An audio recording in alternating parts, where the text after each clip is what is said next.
when I look back into the day.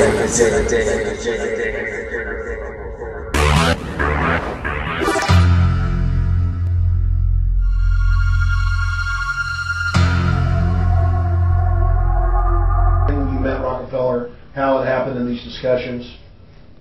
I met Rockefeller through a female attorney I knew who called me up one day and said, one of the Rockefellers would like to meet you. I had made a video called Mad as Hell, and he'd seen the video and wanted to meet me. I knew I was running for governor of Nevada. So sure, I'd love to meet him. And I met him and I liked him, and he was a very, very smart man. And we used to talk and share ideas and thoughts. And he's the one who told me 11 months before 9/11 ever happened that there was going to be an event. Never told me what the event was going to be, but there was going to be an event, and out of that event, we were going to invade Afghanistan to run pipelines from the Caspian Sea. We were going to invade Iraq, to take over the oil fields, establish a base in the Middle East, and make it all part of the New World Order. And we'd go after Chavez in Venezuela. And sure enough, later 9/11 happened, and I remember he was telling me how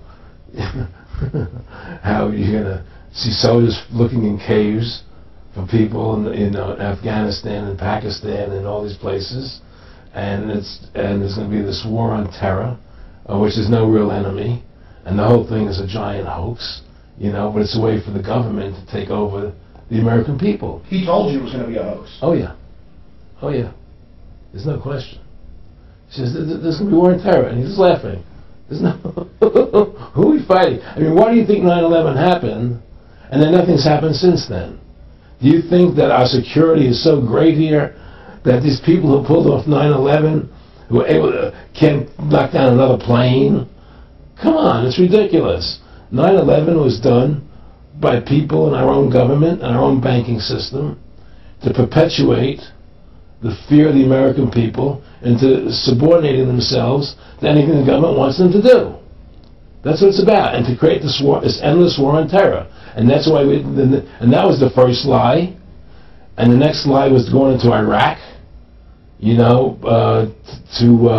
get Saddam Hussein out with his weapons of mass destruction. That was the next lie. Now, specifically, this was a little over 6 years ago?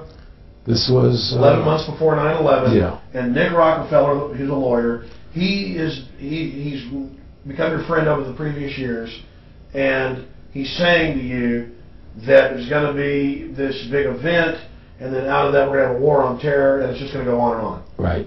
An endless war on terror without any real enemy. That you can never define a winner. And did he say that it's going to be perfect because you can't define an enemy? It just goes on? Yeah, because you can't define a winner. There's no winner, there's no one to beat, so it goes on and on forever. And they can do whatever they want. They scare the hell out of the American public. Look, this whole war on terror is a fraud. It's a farce. It's very difficult to say it out loud because people are intimidated against saying it. Because if you say it, they want to make you into a nutcase. But the truth has to come out. That's why I'm doing this interview. The fact of the matter happens to be that the whole war on terror is a fraud, it's a farce. Then yeah, there's a war going on in Iraq, because we invaded Iraq. And people over there fighting, But the war on terror, that's a joke, And until we discover what really happened on 9/11, and who was responsible for 9/11, because that's where the war on terror emanates from. That's where it comes from. It was 9/11 that allowed this war on terror to begin. And until we get to the bottom root of 9/11, the truth of 9/11, we'll never know about the war on terror.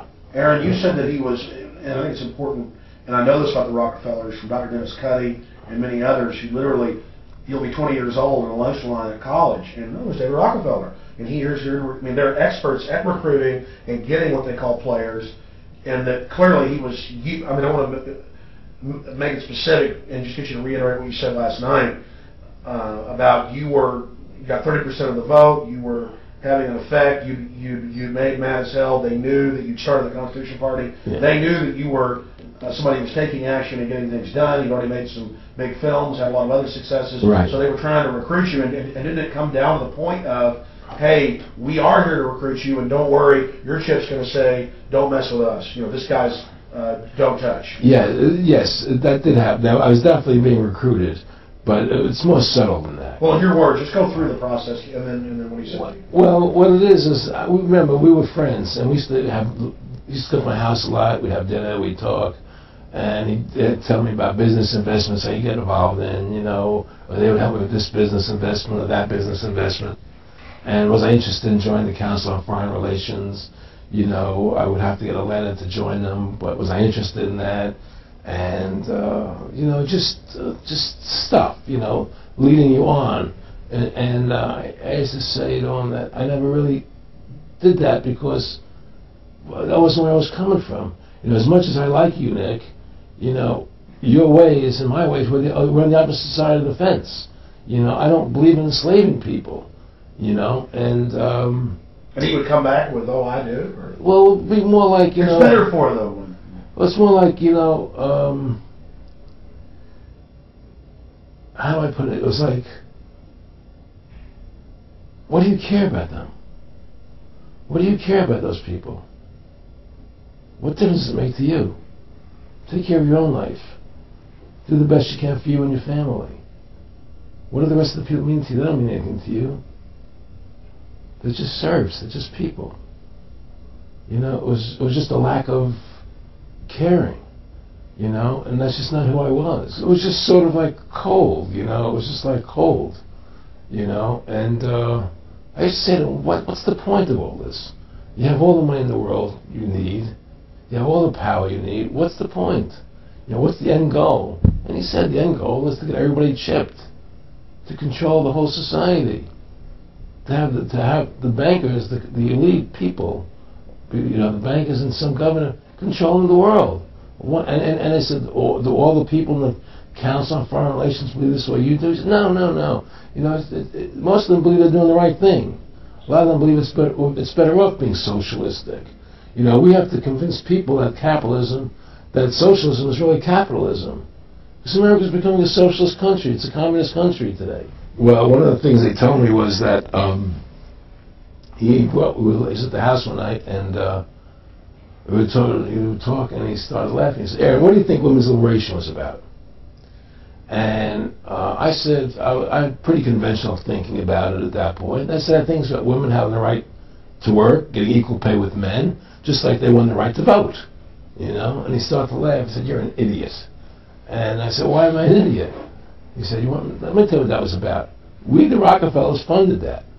We funded women's lib, you know? And we're the ones who got all over the newspapers and television, the Rockefeller Foundation.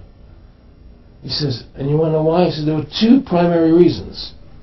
And one reason was we couldn't tax half the population before women's lib. And the second reason was, now we get the kids in school at an early age. We can indoctrinate the kids how to think. Because it breaks up their family. The kids start looking at the state as the family, as the school, as the officials, as their family, not as the parents teaching them. And so those are the two primary reasons for women's lib, which I thought up to that point was a noble thing. You know, when I saw their intentions behind it, where they were coming from when they created it, and the thought of it, I saw the evil behind what I thought was a noble adventure. Aaron, did you know that Gloria Steinem, in one of her own books, now admits the CIA funded Miss Magazine? No, I had no idea about that. No, I never heard that. Yeah, we're going to... CIA funded Miss Magazine? Funded Miss Magazine with the stated goal of taxing women and breaking up the family. No kidding. I never heard that. Well, Nick told me. I mean, I know it, but not because I know the CIA was involved in it. Well, Gloria Steinem was proud of it. Oh, the CIA wanted to help me help women. My friendship with Nick Rockefeller was one where we expressed ideas to each other and thoughts and philosophies, and he wanted me to become part of what they were doing, and for me to become a member of the CFR, and offered various business opportunities for me to get involved in, and for me to not take up the fight or the battle that I've been taking up in the past. You know, to drop that idea, because what was the point of my fighting for the people? I was a guy who was very successful in the movie business, and I saw the truth of what was happening. I tried to express it to the people, and rather than having me express it to the people, they wanted me to join their side because I was a mover and a shaker, and rather than me opposing them, to join them. It was real simple, and he tried to recruit me into that situation, and